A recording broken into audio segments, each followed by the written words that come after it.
What's up, everybody? Sleddog here, back with another It's About That Grind. And how's everybody doing? Good, I hope. I did mean to put this video out sooner, but due to work constraints, I hadn't quite hit rank 1 yet. I wanted to secure myself 3 copies of the monthly reward card before I started up with another project.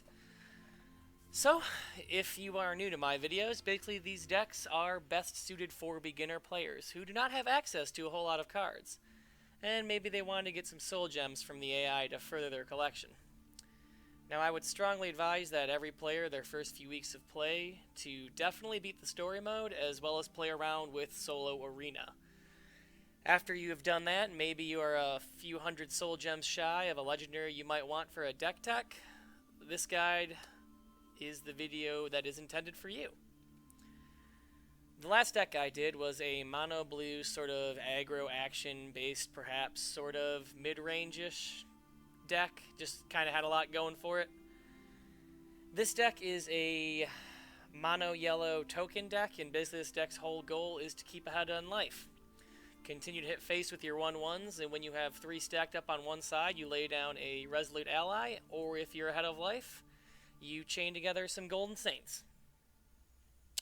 So far, I would say this deck is the least consistent of the 3. However, that being said, I did accidentally queue up for a ranked game today, and I wasn't paying attention, and somehow I did win.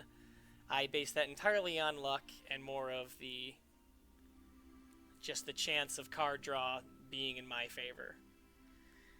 Unfortunately, I was not recording at the time, which is a shame. Most of these cards are common, with only a few rares as always, so it is not very soul gem intensive, and most of these cards you do get throughout the story in those solo arenas.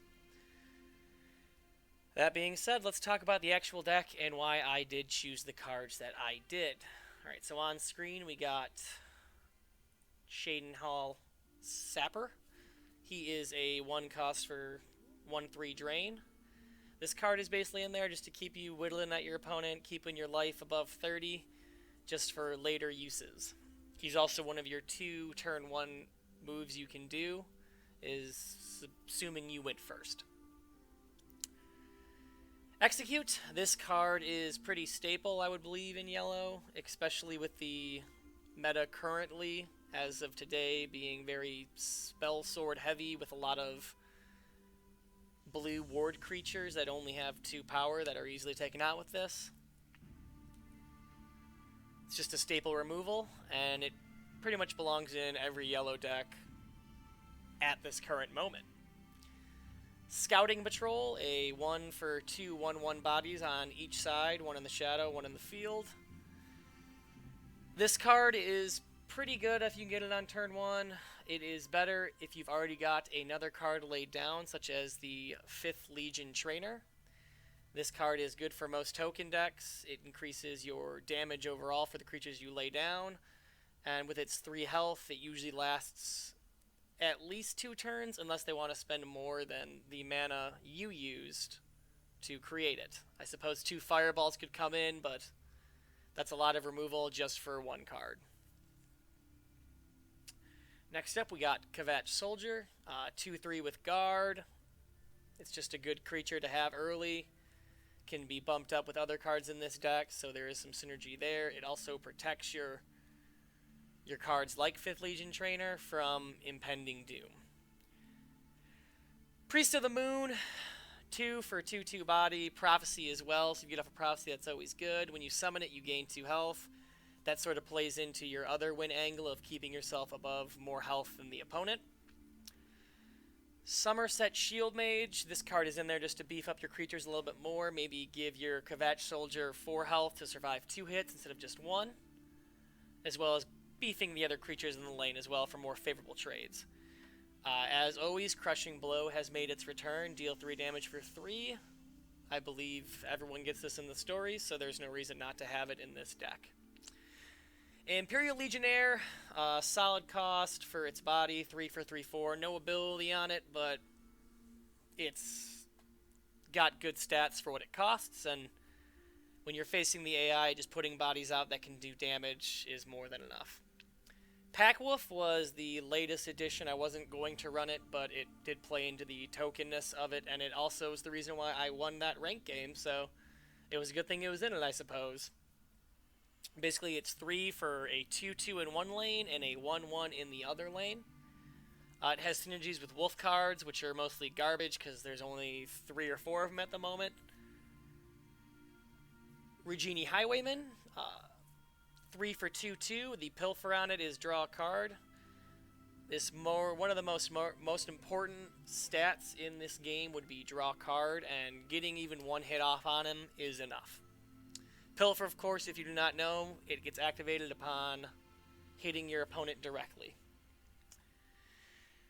Resolute Ally, that is your ally of this theme deck. You will almost always get its proc. Its proc gives all creatures in that lane +1/+1. So having 3 of these in your deck, you could have some very beefy Imperial Grunts walking around.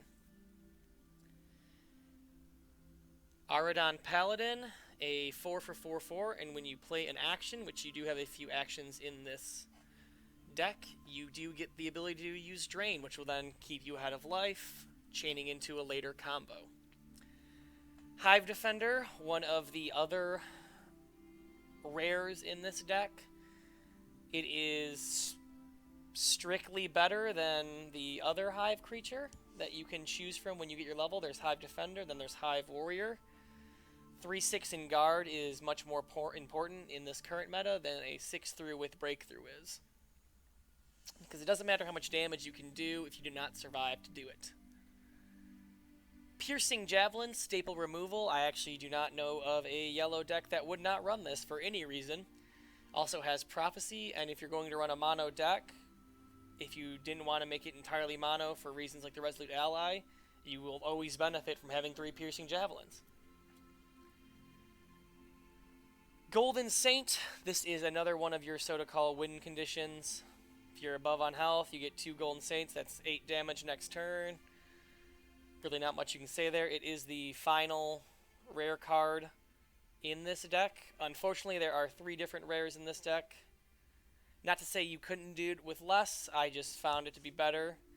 If you're not going to run Golden Saint, you could always run Senshi Tiger. They fill roughly the same role in terms of what they do, but Golden Saint, in my opinion, is a better option, especially if you have life gain abilities. Legionnaire Perfect, another great card for tokens, giving all your creatures +1/+1, especially if you have lined up quite a beefy army. You're going to be swinging for a lot more. Some change-outs you could potentially do as you grow. Maybe instead of running Priest of the Moon, you could either run Ravenous Hydra, or Ravenous Hunger, I should say, which is a 4/1 with Drain if there's a creature in that lane. Or you could run Broom of Profiteer, which is every time you summon, you gain 1 health. Or even you could run Dawnstall Healer. Every time you break a rune, you gain health. If you didn't feel comfortable running Regini Highwayman, you could always run East March Crusader as you get it. Another good card, which you just need to have a rune broken. Alright, that being said, we will jump into a few games against the AI and see how we do. Murkwire Defender is probably the hardest opponent, so I would not be surprised if we get steamrolled.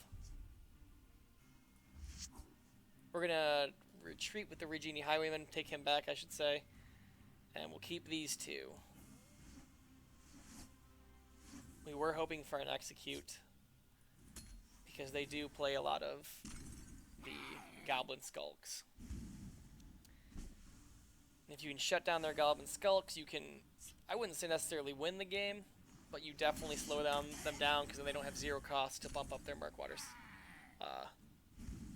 Savage. So what is the play here? I think we just trade guard for guard. Well, guard for his butcher right here. There is the 0 goblin. And then there is that asshole. So we're going to actually have to execute that, put another one of these out. You can see why the goblins can be very annoying.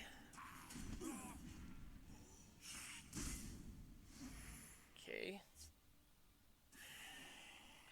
And he has a Moonlight Werebat, so that's gonna be pretty shitty. Okay, we are going to put this in that lane. Two of these guys. We're hoping the Moonlight Werebat trades into that because we don't want to keep him alive. Oh, the Cliff Racer.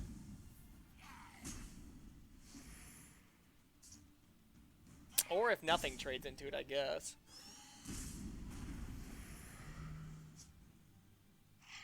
Okay. We do have a Hive Defender, which will keep us alive a little bit longer. We'll kill that. Put him out. Put him out.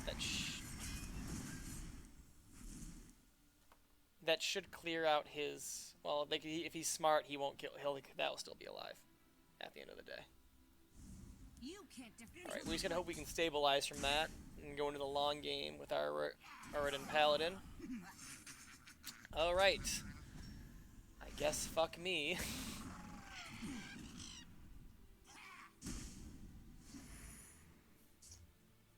Of course, I'm on your side. So we have no way to really gain health here. So this is going to be... Yeah, that's over. See, the Goblin...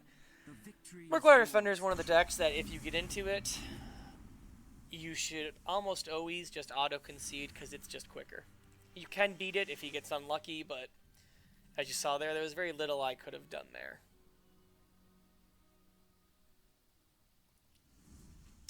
So we'll try another game.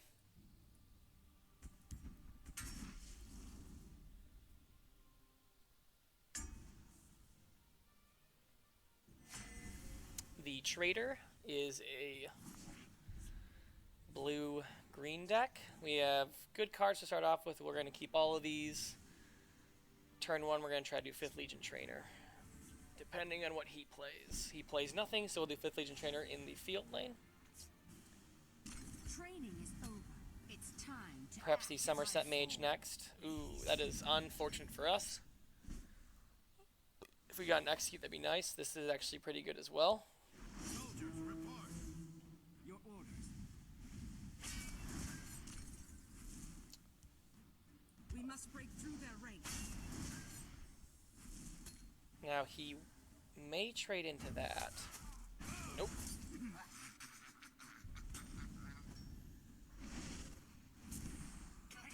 So that is basically a dead lane, as it stands right now. We're gonna go and get our Paladin out, and we're gonna hope for an Execute. That's not really that big of a deal. If it was on our side, okay, we got the Execute, which we're going to hold on to in case he plays something that we need to execute on this side. Enter the breach. You'll pay for this. Let me lighten your You'll load. pay for this. Because we are already ahead of him in health, so it's not that big of a deal for us to fall a little behind.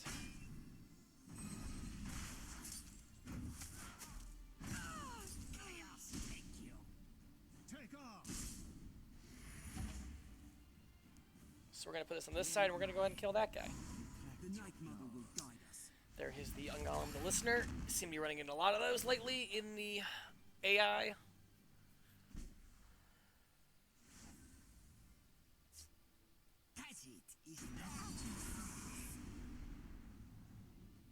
So we are going get some health first.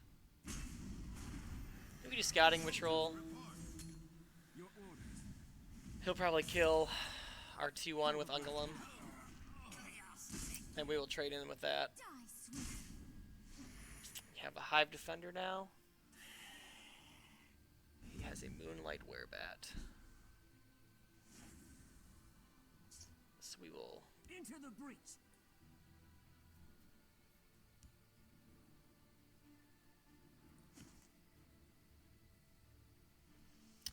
Hive Defender. Let me lighten your load. Guess I'll slow down his damage a little bit. Right now we're in a pretty good spot because next turn we can that if he gets I lurk in the shadows. any sort of shackle, that's gonna be really annoying. 4, 5, 6, 7, 8, 9, 10, 11, 12, 13. So we don't have lethal yet. We can definitely boost our numbers up. Let me lighten your It's load. nothing. Just to gain a little more health as well. Now he has no life gain, but he may have Winter's Grasp, which is why. What's he gonna mace? Still alive. Still alive. As long as this survives, we can win. Our voices will not. Alright, so. As you see here, we're going to get a quick win off this one with the execute, which is why I held on to it. Always afraid they're going to play that Murkwater Witch. Alright, because we lost 2 before this, we're going to go ahead and we'll just play one more. We'll make it nice and quick, hopefully. Alright, so we are against a Somerset Archmage. This is an action-oriented yellow-blue deck. We're going to scrap everything because it is not really that good in this situation. A couple executes, Priest of the Moon, Kavat Soldier. Shall we begin? I think we just go Kavat Soldier because Awaiting orders. unless he has an execute. Okay, so he does Crushing below us, Come. which is fine because we have an execute for him. Okay, just Priest of the Moon, bring our health total all the way back up to normal. Fivefold venerations, my friend. We're going to need to execute that as well. I have an extra quiver, thank the 8.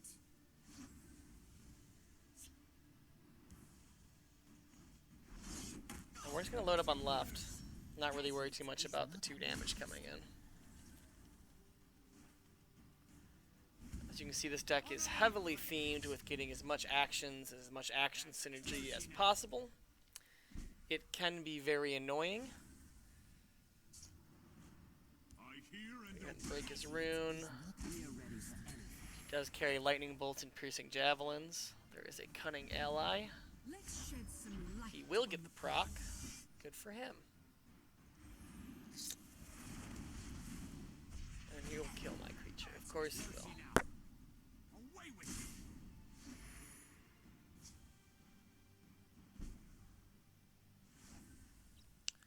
So we're just gonna kill him. I hear and It's nothing. Because he will be a sort of a thorn in the side if we let that guy live. battle awaits. Is he gonna buff? He buffs. That's close enough. Execute. Away No with use to us yet.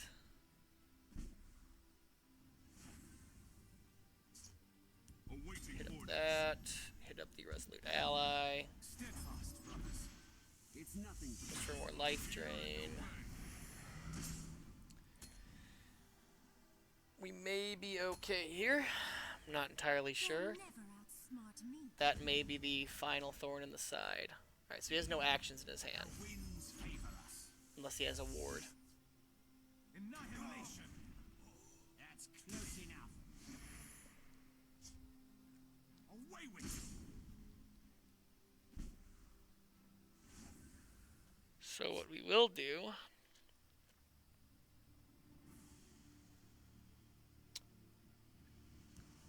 do a Resolute Ally on this side. Steadfast from us. Pretty much have to kill these. Hear and obey. Put our Pack Wolf out as well, just to It's do a nothing. little extra damage. And kill one of these. Shall we begin? That's going to get executed. That's close enough. Away with you. We're hanging on by a thread. We do have a Piercing Javelin. We will Piercing Javelin that just so it is out of the way. It doesn't do 3 more damage. Day shall be auspicious.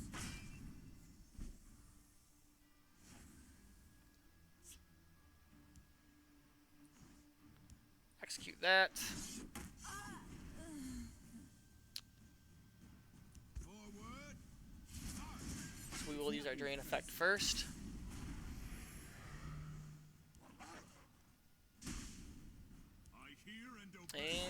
is the game. Alright, so that'd be the final match for the time to grind for yellow.